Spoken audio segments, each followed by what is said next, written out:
Hey everybody, welcome to the wrong end of the snake. It's a webcast about audio, touring, and the relationships we have built between our road families. Tater and I have had an 18-year relationship on the wrong end of the snake with bands like Ted Nugent, Kid Rock, Slash, Stone Temple Pilots, Prophets of Rage, Iron Maiden, and most notably 10 years together for Linkin Park. My co-host, Kevin Tater McCarthy, is a world-class monitor engineer with over 30 years in the business. I'm very proud to call him my friend. He has 9 Top Dog Monitor Engineer of the Year awards and 2 Parnelli Monitor Engineer of the Year awards. I'm Ken Van Druten, aka Pooch. I'm a front house engineer with 3 decades in the music industry. I'm a 3-time Grammy-nominated recording engineer. I have 8 Top Dog Front House Engineer of the Year awards, and I am also a winner of the Parnelli Front House Engineer of the Year award. Let's do a little housekeeping. Please use the chat window of the Zoom app to communicate amongst yourselves. If you are streaming from our YouTube channel and you want to be able to ask questions of our guests, register to be on the Zoom call for future episodes. Links to register are in all of our social media. If you have any questions for our guests, please use the Q&A button at the bottom of the Zoom app. We will answer as many questions as possible during the hour and then answer any leftover questions in our Q&A overtime episode. Look for that to be uploaded to our YouTube channel in a few days. Please like and subscribe to our YouTube channel, and don't forget to visit our social media. YouTube, Instagram, Twitter, and Facebook is at Wrong End of the Snake. Tater, why don't you tell us about our guests this week? Awesome. This week, we have Matt Larson and Chip Scciacca from Group 1 Limited. Matt Larson is the Vice President of Sales for the US Distributor Group 1 Limited.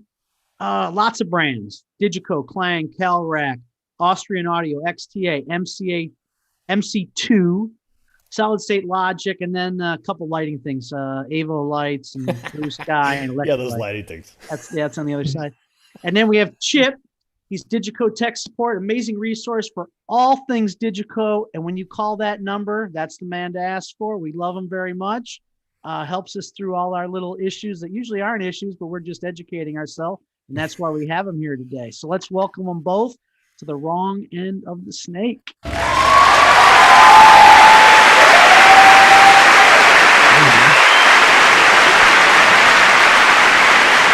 Welcome, gentlemen. That crowd is socially distanced. It didn't sound like it. No, we've made sure they're socially distanced. Whoa, what happened to Matt? Ooh, Matt's having a little internet connection issue there. Yeah, Matt's got Can you hear? that great green screen. Now we got you.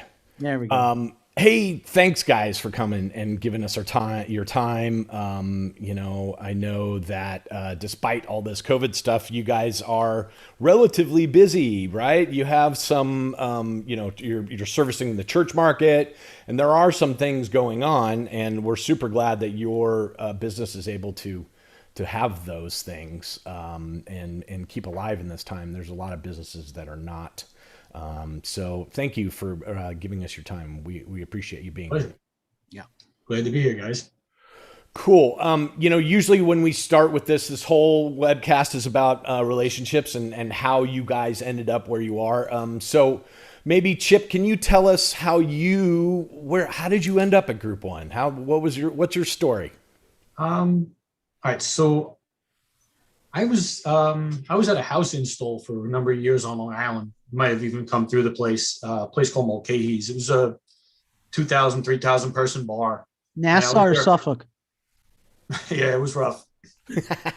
But it was a block from my house and it was super easy. And, I just walk in there, turn it on and mix my shows. But I got to the end of that. I needed something else. And I actually went out on the road I got an offer to go out with Tedeschi Trucks Band as the monitor engineer and systems tech.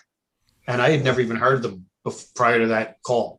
And I downloaded and listened to the record and I was blown away. I was like, I have to take this. I'm like, the talent level on this tour is just off the charts. So it's time to pack a bag and go out on the road.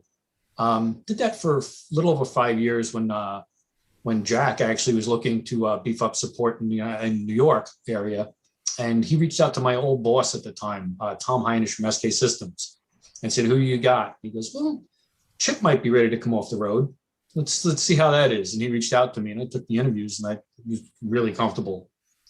I was ready. I had been Digico since the D5s, D1s at SK Systems. So I was, sounds like a great opportunity. A great bunch of guys. And that's awesome. Did you have a background in computer stuff or any of that? I have a background in computer stuff, but I had been doing repairs for SK Systems the number of years I worked there.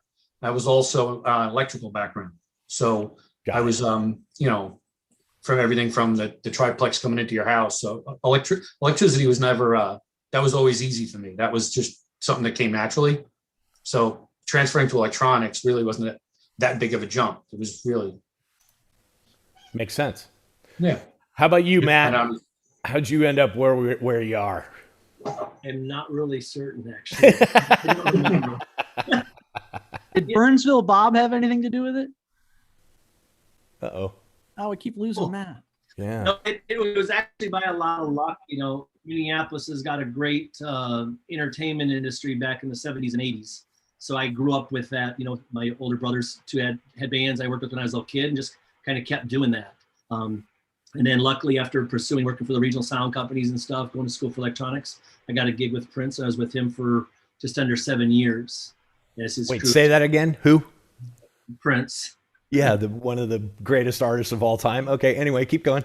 Yeah, I was super fortunate, just the fact that I was really young, was able to come in, became the crew chief within the first year, and was able to rebuild all their touring rigs, everything had backup redundancy and everything. We had the budget. In fact, we didn't have a budget, I should say. There was no budget with Prince. It was just do what you need to do and make it happen. Yeah. And it was, I was way over my head. So it's like when you go, if somebody calls you and asks you if you want to be a monitor guy for a band and it's a desk that you haven't ever been on, you say, you go touch every desk. So you can say, yes, I've absolutely been on that desk. It's about getting in there and getting the jobs that are over your head. That's how you actually can achieve greatness and, in your own personal growth. And then there was a point, I toured for a long time. I did a couple of years with MC Hammer after was with Prince for a long time. And I was looking for something off the road. Worked with Anvil Cases. I didn't know that. Manufacturing company. They were trying to refurb how they can get back to the entertainment industry because they kind of lost that luster. And so went back and forth to LA from Minneapolis. And then Midas and KT actually moved the world headquarters like 8 blocks from my house. And I found myself pushing. Actually, the Prince tour took me about a year to get the job. And it was just pushing, knocking on the doors, trying to find my way in. I wanted that job. Same thing with Midas and KT. They wouldn't hire me because I didn't have a master's in business degree. I just kept pushing and pushing until finally enough people got fired on the top level. They finally said, we need to actually start getting people in that from the industry. And then I was there for 10 years and been with Digico for 12 years now. So, amazing. So the two things that both of you guys have in common is that both of you were on the road working, doing stuff, and you were like, you know what, I'm tired of the road stuff. I want to go home and be with my family, and this was the way that that you guys did. So guys out there is a path. if you want to get off the road, there are opportunities. And we are off the road. Oh yeah, wait. Nice. Well, when we get back on the road. Yeah, okay, there we go. But anyway, wow, great stuff. Tater, I know you lined up a bunch of questions. Yeah, I mean, God, we probably go on all day. One thing, I noticed we got Kyle and Lauren on here and Wilcox, and it's mainly all audio people. We all know those guys that are right here with us right now on the call, not on the web thing, but on the call. So let's clarify real quick.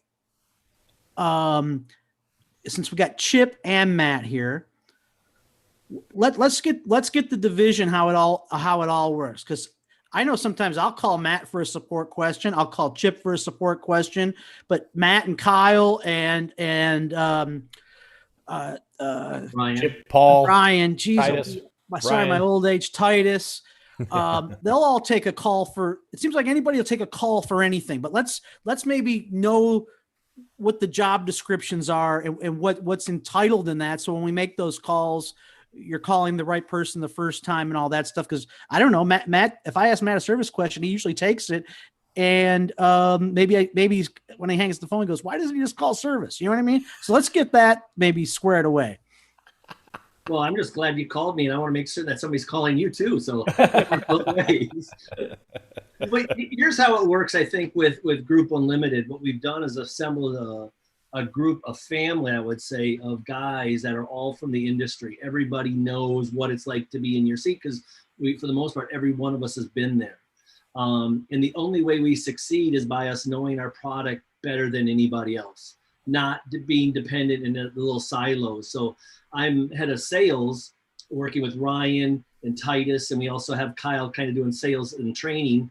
And then we've got the support with Paul, Chip, Trevor, Kevin, and then Wes out of our other offices.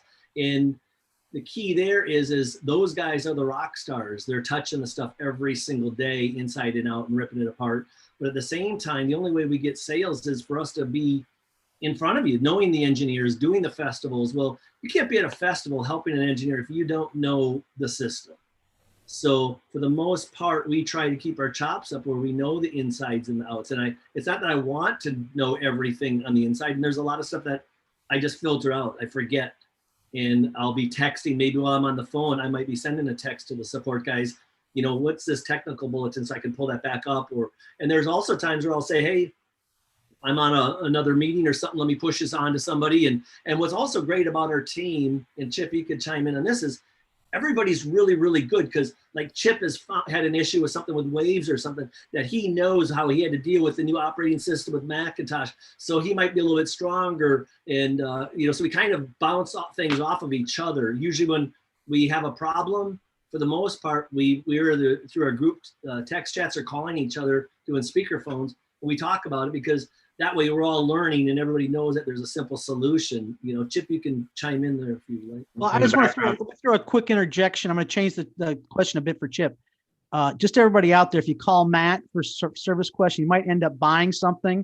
So you might want to go to the other numbers, because Matt's pretty good at throwing something in on there. Next thing you know, your credit card's being issued on a service call. So Matt Larson, the greatest salesman of all time. Yeah. Definitely sell you something. And I'm only talking from experience. So I just want to go from there. So now, Chip, along those lines, which is great, because I mean, I think that's great that everybody's kind of on the same page there at Group One. But are you only Digico? Can you talk Klang? Can you go? I'm Digico and Klang specifically. Yeah, like Titus is CTO. He's chief. So he is all of the brands, chief technical officer. And then I am Digico and Klang specifically, but we all, I mean, I've done some repairs for Calrec, stuff like that. I think, you know, if it needs to be done, we all chip in and we just get it done, you know. So is there other service people there for XTA and MC2 and stuff like that? Yes, Kevin Markowitz has been with Group One 20 years, I believe, doing XTA and MC squared and those kind of repairs as well. And he's in the desk next to me. So, okay, so it's you, Paul, and Trevor are Digico. We are Digico. Okay. Yep. Hey, can we just back up just a little bit? Because I thought about this as we were talking, that there may be some people that are watching this, a younger generation or whatever, that may not understand what Group One is. Like, what, you know what I mean? Like what, since it's not Digico, but you guys are the distributor. You're the US distributor for Digico, correct? Yeah. So here's the thing that's really cool about the industry. Jack Kelly is a guy who was working fixing tape machines and stuff back in probably the 70s or so. Rotel, right? Huh? Rotel? Studer. Yeah. Rotel. I can't remember, but anyway, he basically started to be a distributor, and he found Clark Technic, and he found Midas, and he started being the distributor for them. He's done Celestion speakers, and he's one of those guys. He's got this line that as a distributor, he runs a fine line between success and failure, meaning a manufacturer comes to Jack and say, hey, Jack, we really want you to help us out to distribute the product. We build up that brand to a nice high point. And then they're like, well, we're giving away all this money. Maybe we should take that brand back. And typically we get the brand back a couple of years later. So he was with Midas and KT for years. He then was doing XTA and became a partner into XTA. And then Digico was doing Digico US. So they tried to run from the UK a US office, which is really hard different part of the world to not have skin in the game, having just employees working it. Yeah, totally. So they approached Jack a few years later, and they actually did a spectacular job building up the Digico brand with the D5 and the D1 globally. Then Jack took it over, hired me.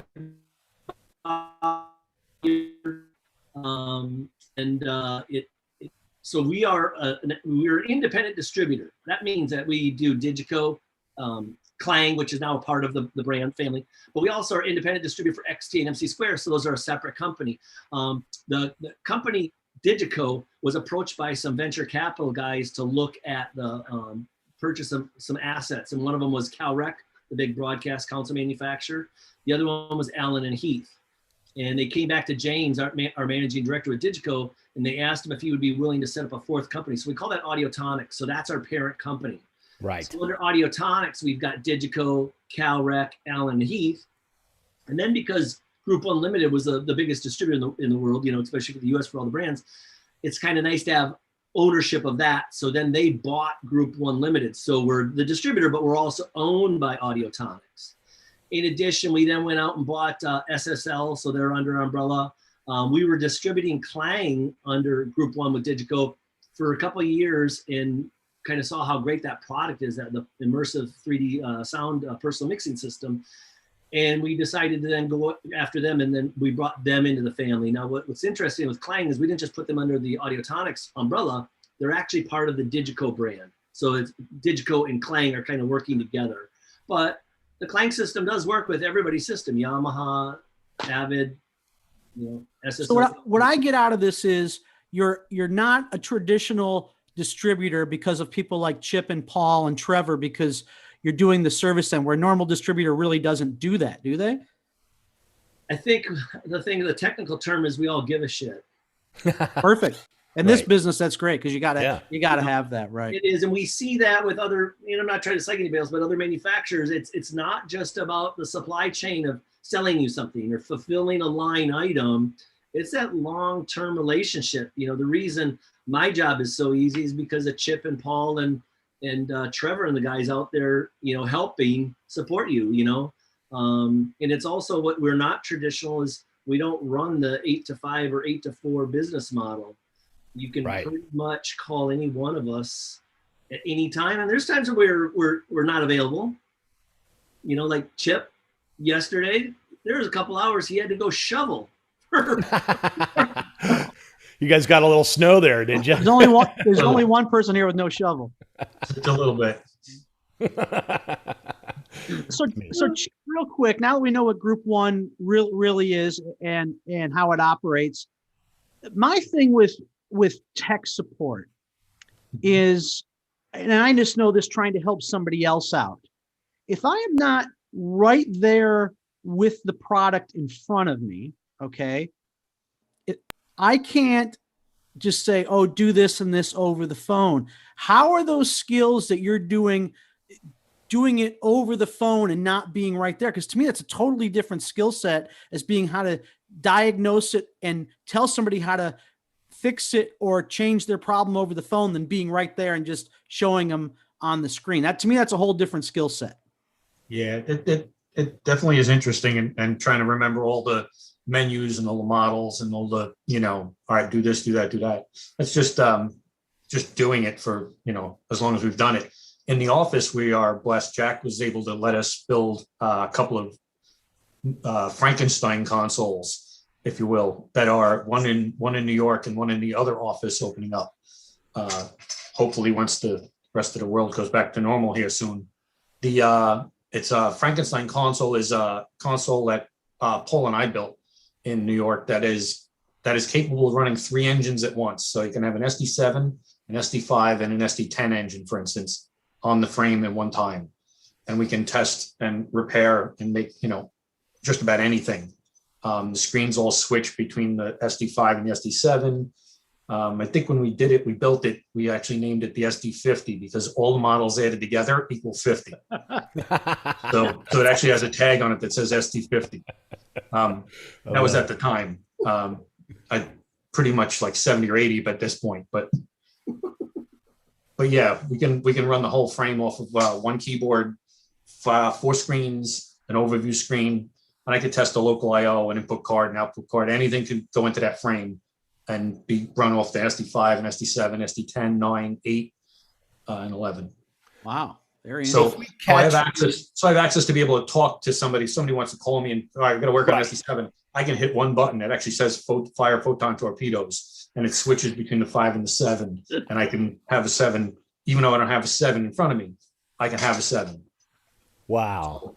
And that's so if we call you during, like normal business hours or whatever, you're in front of that talking. That's always available. That's literally between Paul's desk and my desk.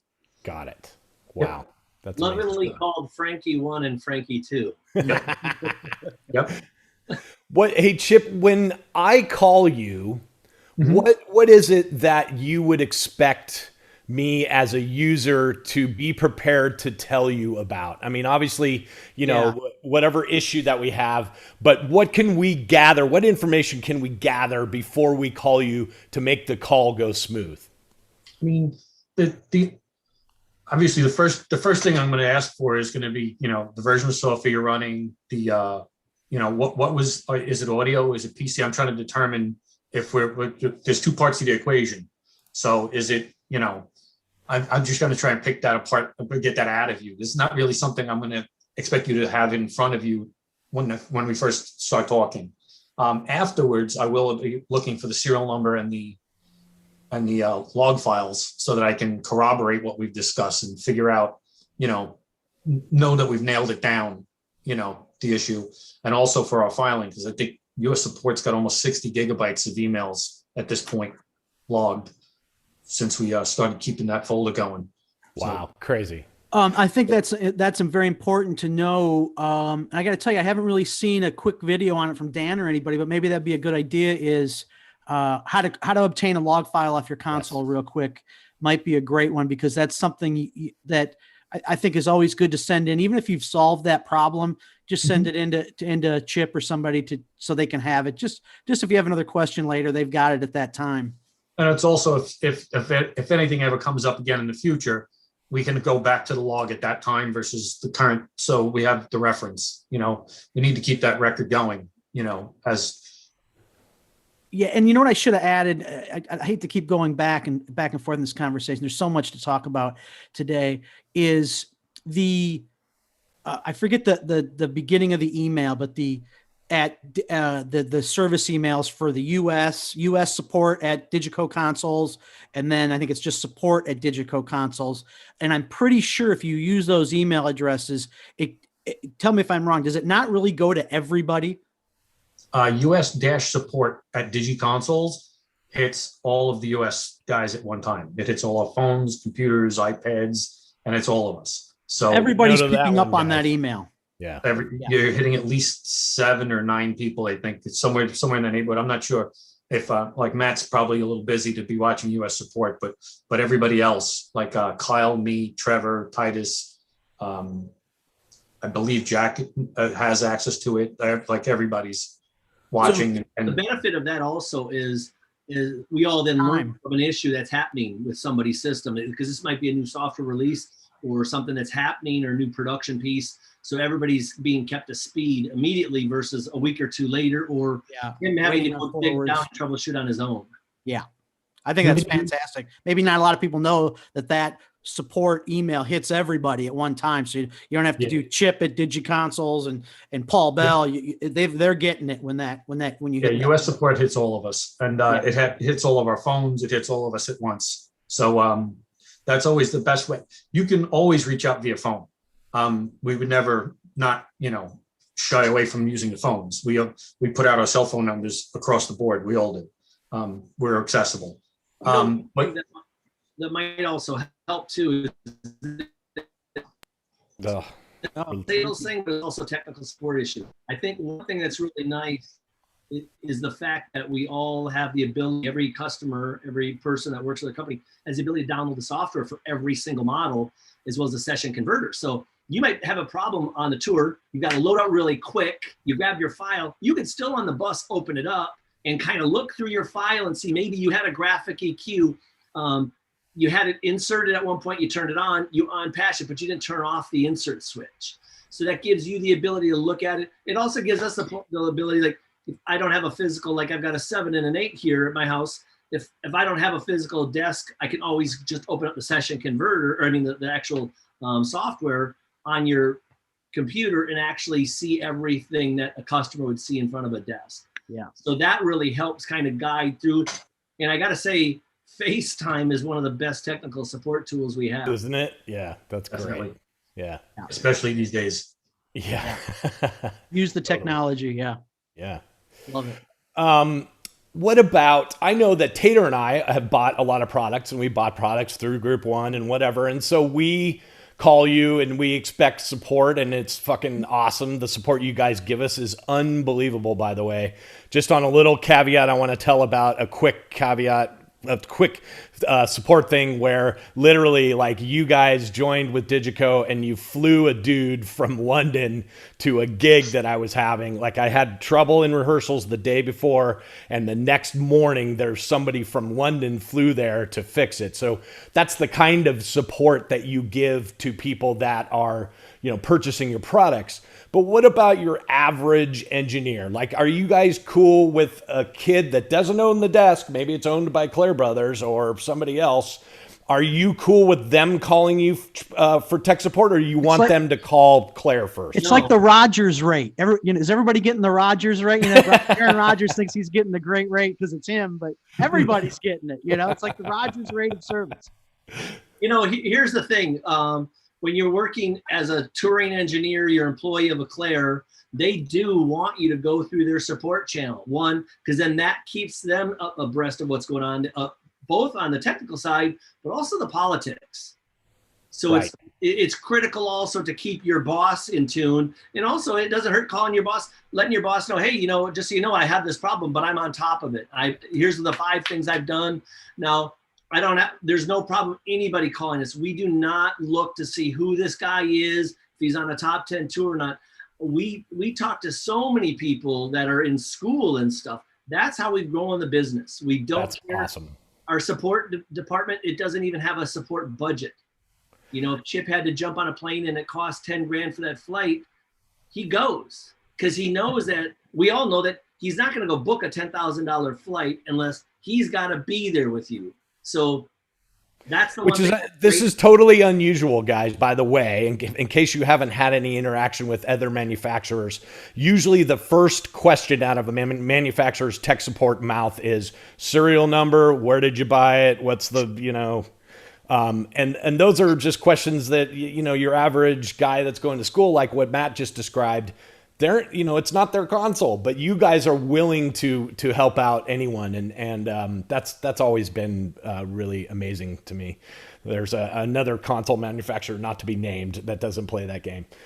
So thank you guys. It's really awesome that you're able to service everybody. Let's give John a shout out at Claire. I mean, that guy is, Oh yeah. I know he works for Claire, but is he not just a damn awesome Digico? I mean, how nice is it when a company has a guy with that knowledge of your product? I mean, John is simply amazing, isn't he? Absolutely. You want to go ahead, Chip? No. I think the thing is that what we get with John is because with Claire so engulfed in the product line, it's critical for them to have somebody who's not just tipping a desk, seeing if it powers up, making certain the software is there. You know, a lot of times they're even bringing things up that we might not know because things don't break. We don't know about it until it breaks. And he's already got down and troubleshot with him and his staff. So he's phenomenal. And we're very fortunate. Really what it gets down to is, it's like the 4 of us. There's people in this industry, which is just the most incredible industry, that really want to grow and keep diving in, and they're really interested in the technology, and that's how they get so good. Well, that's how this whole industry's been built, from some of the best lighting guys. Shout out to you. Video guys, audio guys. It's people that are actually have a little OCD, and they really want to figure stuff out and not stop until they win the battle of what broke. What happened here? And so now that we're giving John and Claire a shout out because he's so great, and I want to say Group One with Chip and the service team there is like a distributor plus. Let's break it down to your under your guidance is people like Don Nelson and guys at Mac West. Okay, I'm going to use Mac West here. Zeke, Ruben, all those guys at Mac West. They're what is their actual title? What is Mac West's title? They are what's called an independent rep firm. So they're reps. Firm network that has different territories around the country. So they typically will have, like, for California, it's basically Southern California, parts of Arizona and Nevada, Nevada area. But when you talk to somebody at Mac West, like a Zeke or a Ruben, speaking of John, those guys are with the product. You don't just call them up and say, hey, XYZ, throw them an SD7 next week, right? I mean, those guys, they're great also. Yeah. And how does that happen? Do they have to be trained like that? Or are they just taking it upon themselves and doing that? It's everything. I think we are so blessed to have our rep firms, because they're not just rep firms trying to sell off an Excel spreadsheet. They're on the phone with Chip and Paul when they have a question. A lot of them actually are out doing gigs on their own. They don't compete with their customers. They just go do those other weird gigs that the bigger shops don't want, and they kind of help them grow their business as well. So I think that's the advantage, is because you've got us as a sales role, you've got our technical support in Group 1,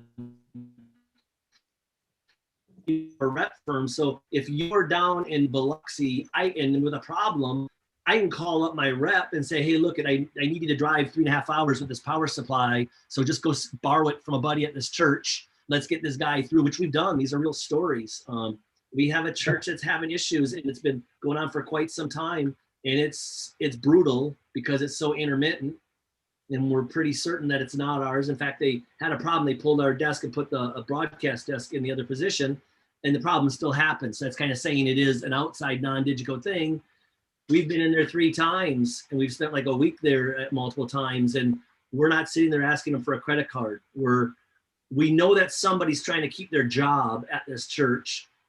We want to keep this long-term life relationship, and that's the great thing with Chip and Paul. They're taking these calls to help them get out of the battlefield.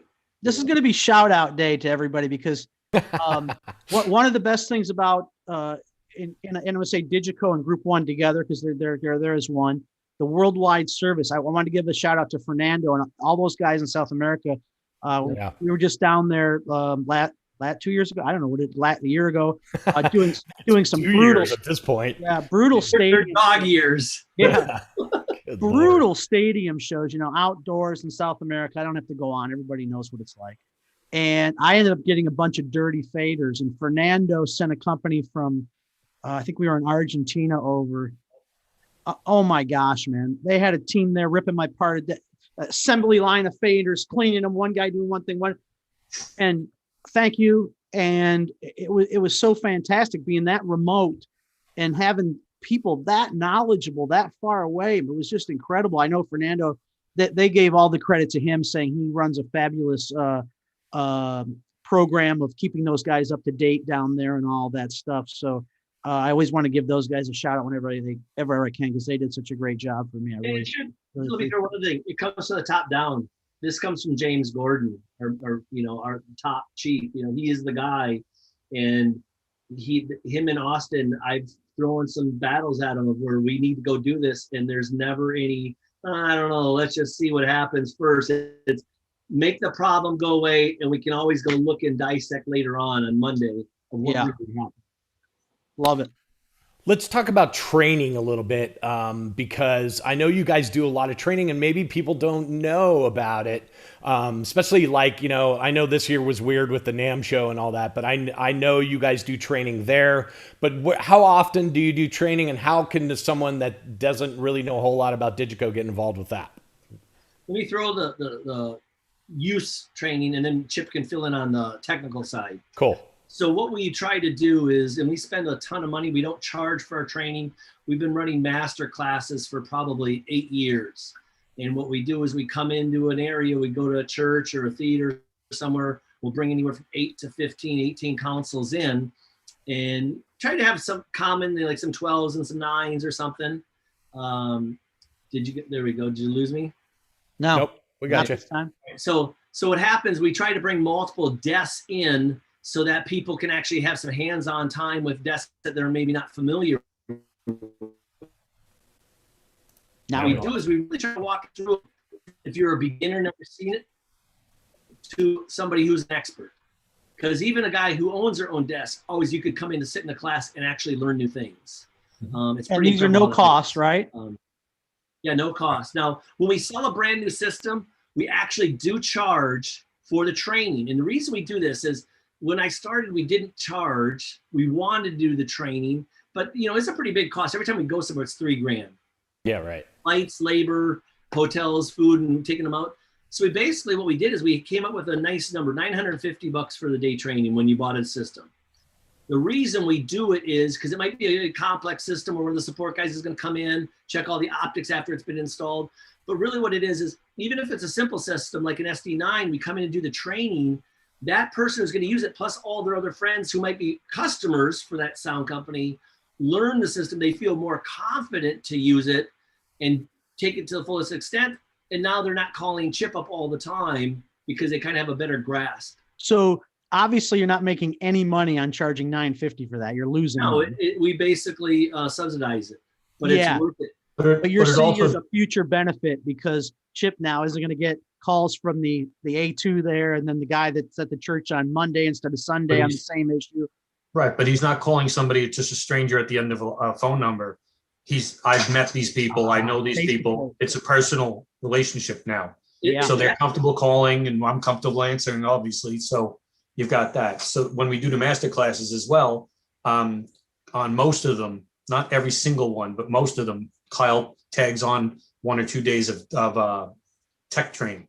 So anybody who wants to sign up for that at the end of the master class is when we go inside the consoles and we talk about data flow throughout, voltages, fader cleaning, all the, the normal maintenance type stuff, and things might pop up based on touring versus installs, stuff like that. Now, thanks, Kyle. He popped up some links here. Is there any virtual master classes going on right now? We've actually been doing some classes, like we just did the NAM sessions, right? Which was, we only had a short amount of time, but actually how we did it is we basically just didn't make it a whole NAM thing through the whole thing. We basically said, let's talk about protocols. What are the protocols? Because when you're doing a touring corporate gig install, I have to be able to time my systems and anything. So we basically did a protocol session. And we also did it where we didn't have the NAM badges. It was on the front and the rear. So we cut it off. And now that's a living document. We've had through the whole lockdown, basically, we were doing this. So for the last year, we've been having engineers that use the systems, like you guys did a spectacular set of sessions where you're doing locked up with how do I actually use the desk in a real world. The two of you guys did a spectacular job because that was just a real world conversation of how I'm going to deal with stuff. And that's how engineers learn above and beyond the master's class that we put on. And then we've also been doing other in-depth stuff that we've been getting. The UK's been doing stuff. Ryan and Kyle have been doing stuff. I've done some of the stuff, not quite as much. And we just try to keep those documents and we put them up to the Digico official YouTube so that you can technically sit there and learn all about clocking or whatever subject you need. We don't mind also if there's some subject like you just brought up. I made note of it, how to get to the log files. Send us an email to support. We actually look at it. Same as with features, right? If you wish there was a feature, I think that's probably what's made Digico is because we actually listen to engineers that are actually using the product. 100%. Like I've even, I'm not saying that I, forced a new thing, but I know that I sent you guys a bunch of things where I was like, ooh, I'd like this or like that. And 2, upgrades or updates later, it showed up and I was like, oh, I'm glad I wasn't the only one saying that. Well, the best thing also is we get cheap guys that troubleshoot our stuff. So we do a release, Tater finds the bugs. Well, that happened to me. Tater. That happened to you on this last update, right? Like they find me. Yeah, it's great. But I got to tell you, Tater says, "Hey, now tell me, has this happened to anybody else, or am I really the first guy to find this? Am I the only one?" and I got to tell you, obviously I was under no show pressure. It was like. I guess hit me up in a month or now and we'll get back to it. And we'll get back to it. I think I woke up in the morning and and there's the fix. And that's how quick it happens. And while we've gotten into that, Chip, how do you communicate with let's call it the mothership over there in the UK? How do you communicate with them, and back and forth? How do they communicate with you? And time changes, COVID protocols right now. They answer constantly. They're always answering the emails. It doesn't matter what time I send it. They answer sometimes within 15 minutes, most of the time within the hour. I get an answer back from the UK right away on anything that goes beyond our ability. So sometimes a console, like for instance, will end up in the United States that didn't originate from the United States. I'll have to try and figure out how it even got here. Like I got a serial number I don't recognize. I got to file it and I don't know. So I'll get back to them, and then they'll get back to me with that. But they're quick, very quick. The number on the back of the console is always answered. Right. Does the time change actually work in your favor? Like you got to tag out or something, and that you're closing, they're open, and they're open, and you're closing. You can bounce it back and forth. Yeah, I mean, the only thing it really affects on our end is shipping, because I believe at about noon our time is when we start pushing the envelope for them to be able to ship from the UK to us. But other than that, they're still answering the phone. They answer the phone right up until I'm going to bed, and that's in New York. So, yeah, that's awesome. If you're on the Zoom call here, go look in your chat. Kyle has posted 3 really nice links to all kinds of stuff. It looks like a Dropbox probably to the training info and quick start stuff. So go grab that. And if you're watching us from the YouTube, we will repost those links in the YouTube channel later. So you know what might also help is, Chip, why don't you explain the process? Like somebody calls you with a problem, you find out it's an actual piece of hardware. What's the next steps? What actually happens? Oh yeah, perfect. All right, at that point, I would need the serial number, the shipping information, and then from there I can take care of it. Serial number will let me know warranty status and shipping information. Then I'll go to Amy, who handles our a service manager, Amy Valandi, Titus' wife, and she handles all of that from Vegas, actually.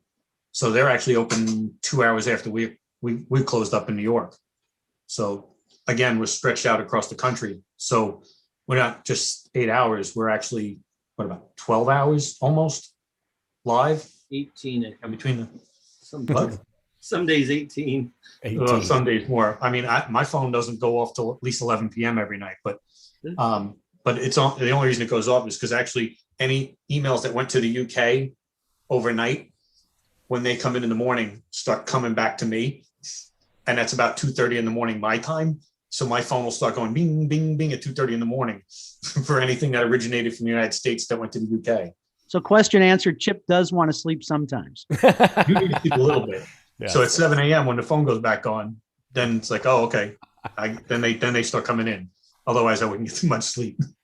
And let's talk a little bit about updates.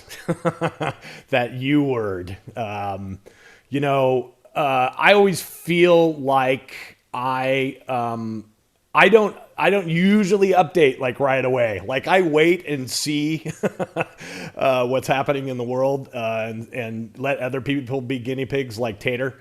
I love that. And what do you know, Chip? Like what leads up to an update? Is it months of you guys testing and the guys in the UK and whatever? I just want to have some feeling that it's not like you're just releasing something upon the people, right? That's not what happens. What's the how many things do you have to have in an update or needed to be an update to finally release it and all that stuff? What are the guidelines? I mean, the guys in the UK, they're going to have to run these updates for quite a long time prior to be coming across to us and you guys, because you got to think about the fact that how many hardware revisions have been in just a single console, like for instance, the SD7 that's come out since, in 2007.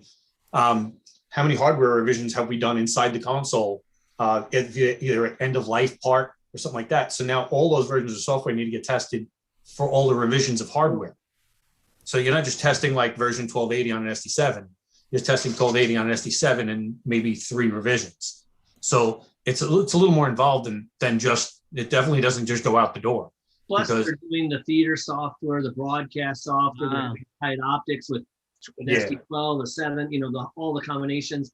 And they actually also bring in touring engineers that are on a break to come in to try to break the system. You know, so we're not just having, sometimes when you use your own engineers and your debuggers and stuff, guys, to do it, you miss things. You know, we find things like when we do a demonstration, because you're sitting there, you almost are poking every single button on the system, or you might find something that if they could only do this, it needs a better flow. So I think for the most part with Digico, the software releases are very stable. So you should feel confident. You should feel Absolutely. confident when an update comes out. Here's the decision I make when I'm making a decision of doing an update. If I'm on a major tour and we're on a break and there's a couple features that I've been asking for and I really need, and I've got a couple weeks of rehearsal or something, I'm going to go ahead and put it in. I'm going to save my session before the older version. So I've got to, let me get out of jail, right?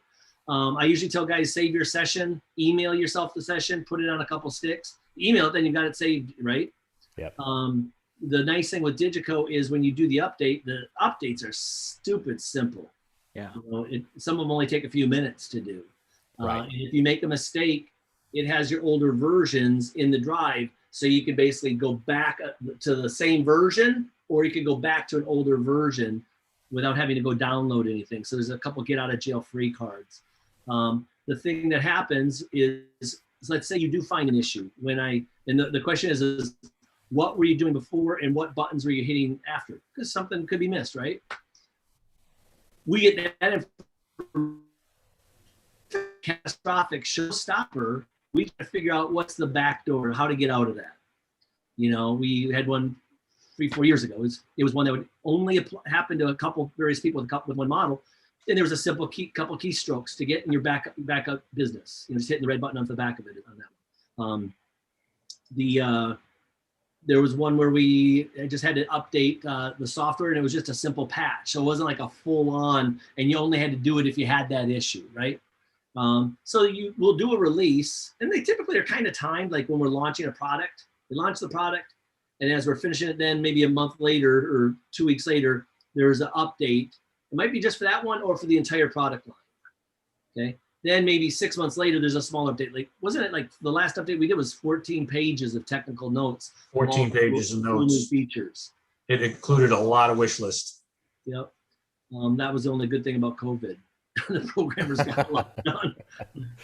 But in general, I always tell you, Chip, and you know, tell me if this is wrong. In general, it's like no updating on a show day, right? Like you should be doing this on a time when you have time, and in case you brick it. I mean, in the event of in a space like a church, I would say a Monday, you know, because you've got all week, and you can easily get one of us on the phone, and we can roll you back, even if it went horribly wrong for whatever reason, we can always roll you right back. And, yeah, that's great. In less than 5 minutes, have you back where you were. Because everything is, like Matt said, is bundled and put away into a backups folder. So it's just a simple process. I only get super scared when the word firmware comes into the terms, not only in your product, obviously in Digico, but just in general, you know, Waves, for instance, if there's a firmware update on the server, I'm like, oh no. Yeah, I'm going to wait. I'm going to wait on that one myself. So. Now, Chip, let me ask you this real quick. And this may not pertain to the younger engineers out there, but for us older guys, we all know when digital consoles first came out, man, they were easy to blame, weren't they? You could make 1,000 mistakes and that damn digital console messed up, didn't it? And it was usually the loose nut behind the desk. But is that gone away now, do you think? Is that finally ended where people are blaming the desk when you know it wasn't the desk? You know what I mean? You know, there's finally gone. I don't know if it's gone. I don't know if it'll ever be gone, but the desks are definitely a lot more forgiving to the button mashing of today's, you know, iPod, iPhone generation of pressing buttons and twisting knobs. I remember one of the first jobs I did was on a digital desk was another manufacturer's digital console, and I had Post-its all over that thing. Don't touch this. Don't press that. Don't touch this, because every one of them was like ripping the power out of the wall. And I'm not even joking. And it came back blank. Oh my goodness. Yeah, it was terrifying. I had a 65-piece band. It was wiping the desk. Oh no. I hope it doesn't get too windy. Scary. But you know, one thing I think has also happened, Tater, is the industry's changed a bit.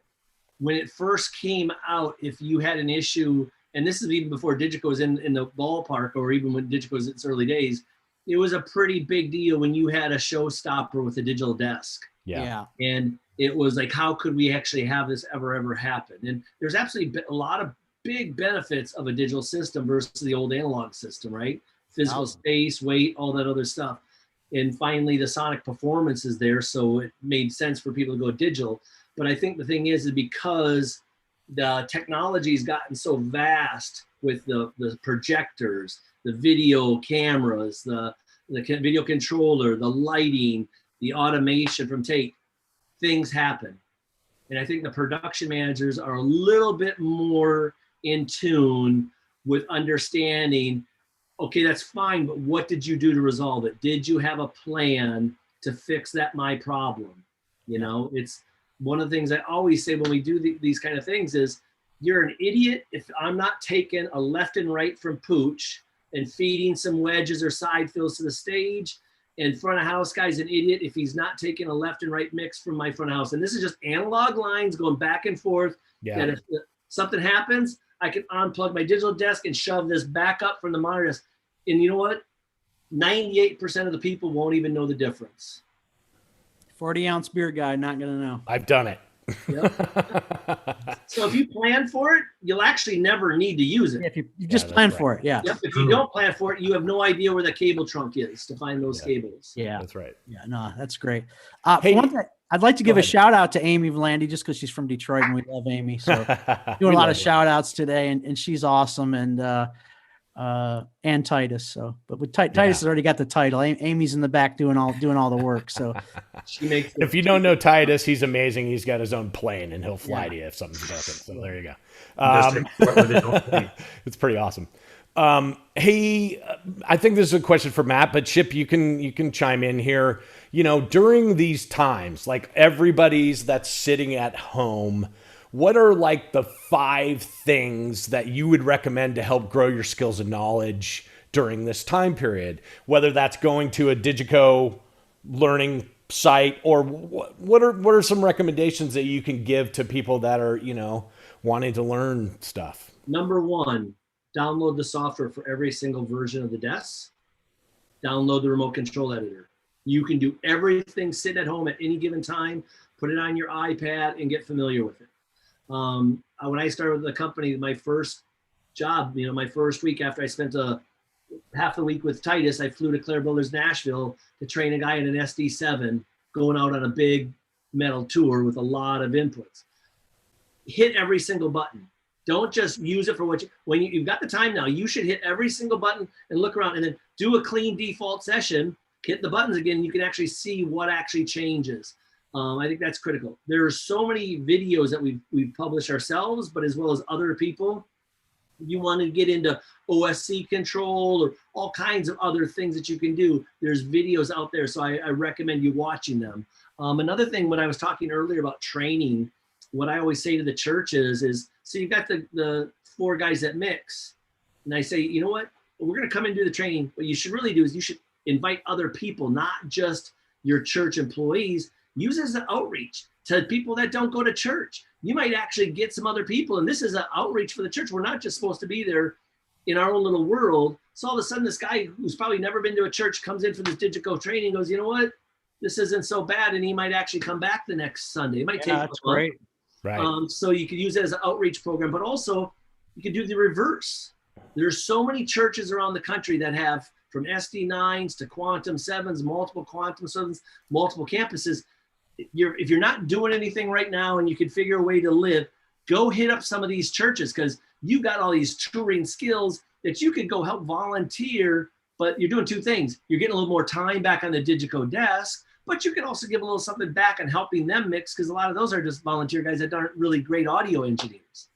And then you can become a broadcast engineer certified, because that's what you're doing now. Exactly. So let's expand that to Chip a little bit. Chip, what happens if somebody, I don't want to say as big as Claire, but what about just medium-sized companies got 3 or 4 desks and maybe 2 of them haven't been used for a year now? Is there any special maintenance you should do, or should you just flip it over and turn it on? I mean, I don't know. Is there anything you should be doing?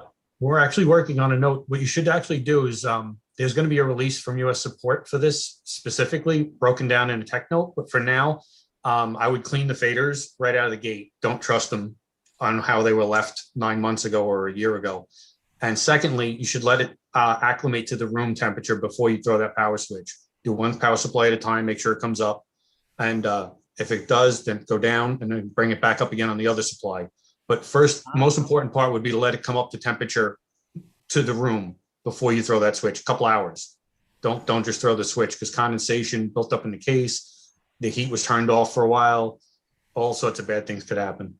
Yeah, that's great advice, because all of these consoles may be sitting in a, in a place where they're storing it at, who knows, 45 degrees or something. Right. So yeah, that's or still in a semi or something, And right? Possibly. Yeah, there's the fader thing is a really good thing, because a lot of people, the consoles aren't being used. This is any manufacturer. They're all being used. There's dirt. Even the Broadway shows, those theaters are beautiful. They're really filthy because you have so many people coming in, walking up and down that carpet, and the air handling system just moving dust around. So cleaning them, or taking, at least to understand how bad they are. A lot of times what some shops will do, again, when they're in better times financially, is they'll just buy a complete other set, tip the desk, replace all of them. Then they'll take the other ones, clean them, and they've got spares. Yep. John Munson at Rad, was pretty smart, is he basically takes 2 faders, and he basically takes shrink wrap over the fader, and he shrinks it, and he mounted a Shure mic bag in the back of the goggles, shows those 2 in there. So he knows when a tour comes back, if the heat shrink's gone, somebody opened it up. It's not a brand new fader anymore. I know a guy used to do that with XLRs. He wouldn't check any XLRs back in. He'd shrink over it, and then he'd know if the shrink wrap was cut off, somebody been in there and fix it, and he's going to check that one. So that is a great idea. And and the technical note for cleaning faders is right on the Digico site. And what a great time right now to at least clean faders. So, yeah, I mean, the last thing you want to do is push dirt right away and start breaking things. So you definitely want to start with clean, because the dirt will damage the tracks. Yeah. Chip, I've always had a wonder about, I'm a guy that works for bands for long periods of times. So I will be working on a file, for instance, with Iron Maiden, I'm working on a file that's probably 5 years old now. I've been doing stuff to it for 5 years, but the actual file was started 5 years ago. Do you have any sort of recommendations about, is there a time where I should save all my stuff as presets and then go put all that stuff into a new file? Or do you feel like working on something for 5 years, it's probably not going to corrupt the file? So long as when you bring it in, you can go into file session structure and just hit restructure without checking any of the boxes, and introduce your session to the new software and any changes that were made, and then resave it. You won't get full access, but you'll be safe in that way. So like, for instance, like when back about, I think it was version 6.8.5, when we added solo available as a source into the matrix, sessions previous to that couldn't access that. Yeah. Sessions that after that, we did have to go in and help a lot of engineers rebuild their files, just to make sure that they had access to it, because it was a popular item, because we didn't have to sneak in through the graphic EQs like we were doing previous to that. Right. Also ex-monitor engineer. I gotta say, I've kind of done that now as just something I do. I like saving all my stuff as presets and having those preset files anyway, not necessarily to do what Pooch was describing, but I think that's a good standard practice anyway, is it not? You should, absolutely. Yeah. It's fairly quick to be able to rebuild a file. Yeah. Using that method and start clean. Yep. Yeah. Here's the advantage of building a brand new session, especially now. I tell everybody, build a brand new session, whether you use it or not. Because what it does is you started this file with this band, you just got on this desk with new software, maybe you've never been on Digico before, you start building this infrastructure, this roadmap of how you think you want it, and now you're living with all your old sins, we'll say. Yep. So sometimes it's starting fresh, where I see some guys will do, the biggest thing I say to engineers is, this is what I see as the biggest issue. In your audio I/O, you have, we'll say an SD10, you have local I/O, you've got your MADI port 1, MADI port 2, and your waves. One of the things, and I'm going to say you shouldn't do it. You can, but you shouldn't. I see guys go to MADI port 1 and they change that rack to be an optical rack. So basically there's nothing connected to that MADI port. So I always say leave it clean like the standard. So local IO, MADI 1, MADI 2 waves, and then add your SD racks down here, because then you select that SD rack, you can copy your audio to MADI port 1 and MADI port 2. That's the one thing I see a lot of guys getting messy with. So you could even just take your session and clean that up. Yes. You'll call us and walk you through it, or just start from scratch, you know? So the advantage there is nowadays you can, you know, like if you were wise and you had your patching 1 through 56, you could just simply do a 1 through 200 channels and do a preset of all your mic preamp settings, right? Bam. And then you could go in and clean up how your whole desk is. It depends the band. The band might start up and they need to be getting right into it because they need all the rehearsal time. They don't have time for you to build up a new EQing and mix levels. Yeah, that doesn't happen. But there's something to be said about that. Hey guys, can we take 3 days just to get the band back together again? You guys need to get to playing again. So how about we just have a little bit more rough sandpaper here and let me have a clean starting point. It's not a bad thing. I would go to a clean starting point personally, because I don't think I've ever given my ears 12 months off. Yeah, right. Everything's going to be really loud, isn't it? Everything's going to be loud. I'm thinking I would want a clean slate, like Matt's saying. Yeah. I mean, I would bring over the names and stuff like that, just so that my channels lay out. I do some of the housekeeping, but I don't think I would bring anything else over. And in the preset, you could select in the boxes at the bottom of the preset what you're going to load. So you can load just the input trim and names and stuff, and then not import anything else. And this might be a good time for us to talk about something we're thinking about. We're thinking about getting rid of all the swag with Digico and just give 10% yoga coupons so everybody can go out and get stretched out again. People are breaking their backs when the touring starts. Matt, I was never stretched out in the first place. I'll take a massage therapy coupon though, for sure. Yeah, and don't forget, me and Pooch did a locked up with the Digico on those ports, because we feel that's very important, that especially when converting files, is always leave those ports as a standard and add from there. It's the most common mistake. You're right. Yeah, it's a big common mistake I see, and only because it's happened to me 1,000 times. That's how long it took me to learn not to ever mess with those. So yeah, we did do that. And while we're on the, I know we're out of time. We're over. We're going to go to the next one here in a second. But how to do a locked up with a Digico? We were very thankful that you guys asked us.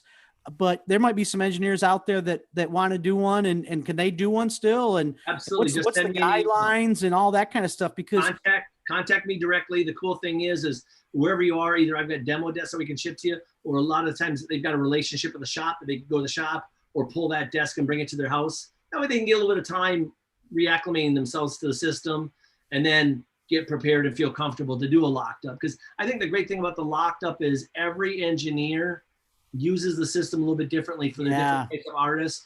And it's I love watching them. Yeah. Yeah. I see some name engineers like you guys. I hear like, yeah, man, I just saw so-and-so's video. It was great. Everybody learns from each other. Oh man. You know, we are all on the same level. It doesn't matter how much money you make. It's every one of us want to learn, and we learn every time we even doing this kind of stuff, you know? Yeah, I always feel I'm doing it wrong. So I always want to see how the other guy's doing it. So, because I don't think I'm ever doing it right. But so we had David Morgan on. Engineer. Yeah, right.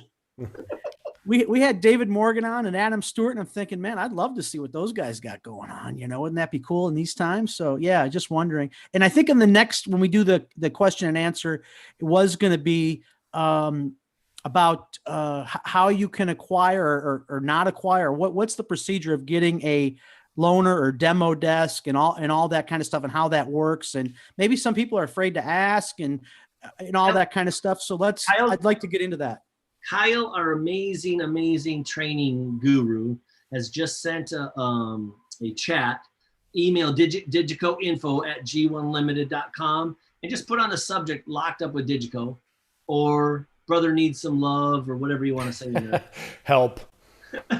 That'll get answered a whole different way. Here's what's really cool. A lot of our reps have demo stuff themselves. Even some of them own their own desks. Like Steve McNeil I can't tell you how often he's got engineers just popping over to his warehouse to have a go on the desk because he's.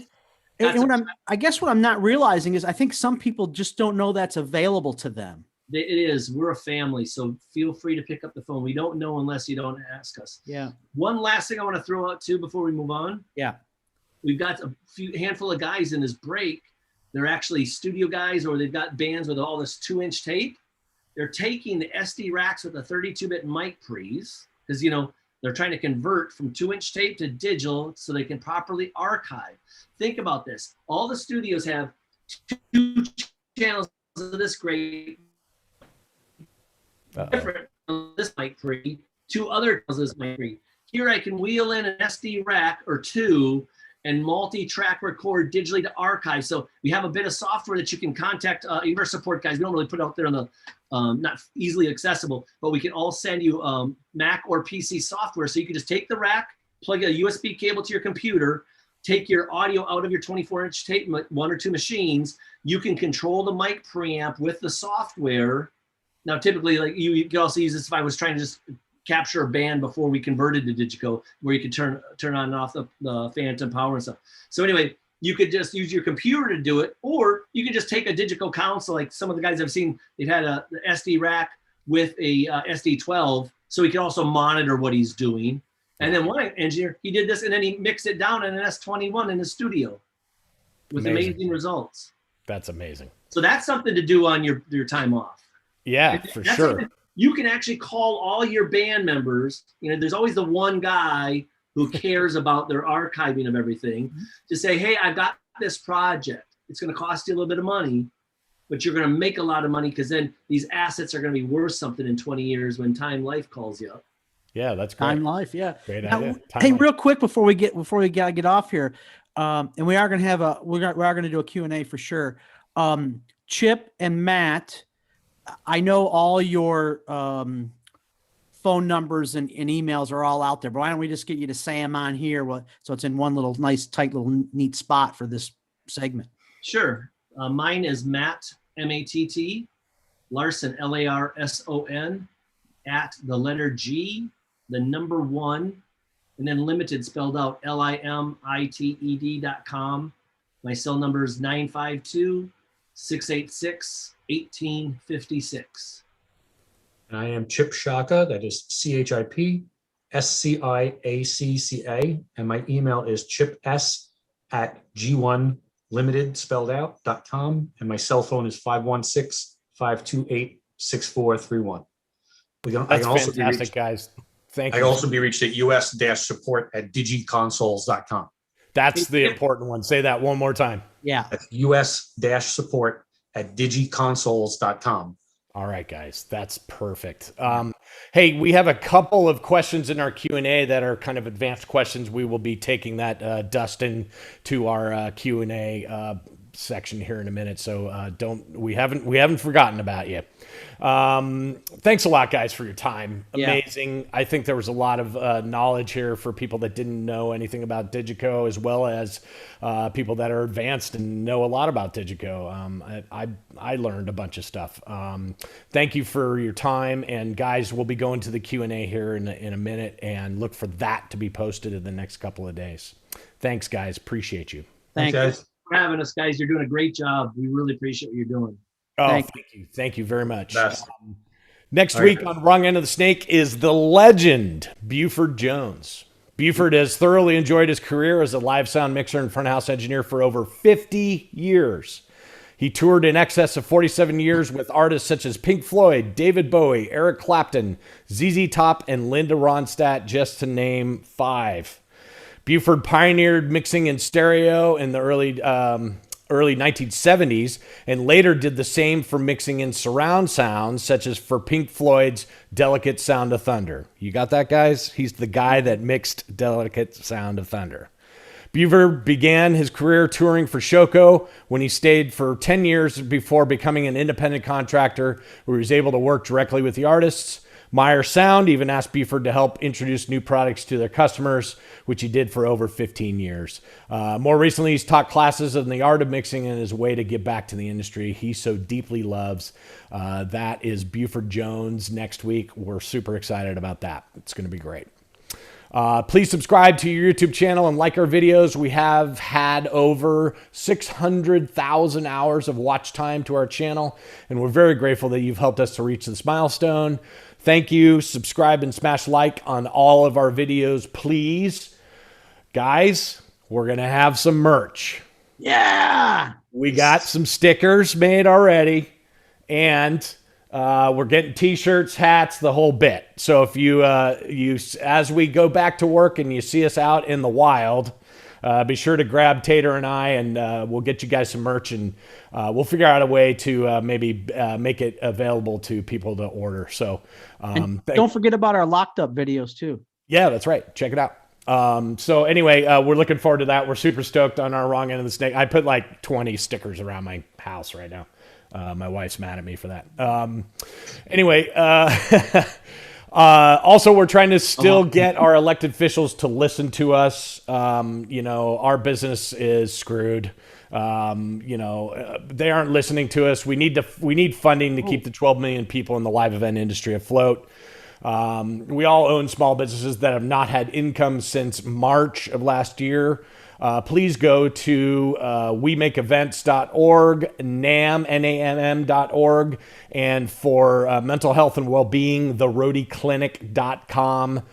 Keep the pressure on your local representatives. Let them know that we're still here. Thanks a lot, guys, for coming. Yeah. Check out our Q&A posted in a day or so. Oh, look at that. He's got his... Hey, one last thing. We've got a big contest where you can win an MGB or an MGO, whatever you want. We've got the new Klang controller that just was launched, or you could actually win a Quantum. Whoa. You have to just take the picture or go to digico.biz. It's the very first thing. Fill out the information. It's a quick little quiz. And you have to do this by February 8th. February 12th is the big announcement. You want to watch Digico online February 12th. February 12th. You know, when we do an announcement, we usually go pretty big. It's going to be a big day. Awesome. When a Quantum, is that an engine? What is that? we lost Matt. Damn, that'll leave us hanging. What's a Quantum? Tell me what winning a Quantum is. I don't know. Oh. He doesn't know. Oh, maybe that's the big surprise. That's awesome, guys. So definitely go. I forgot to mention that. Definitely go check it out. They have a way for you guys to win some prizes. That's going to be exciting. All right, guys. Thanks for tuning in. We appreciate you, and we'll see you next week with Buford Jones. And be sure to check out the Q&A that we're about to go film, because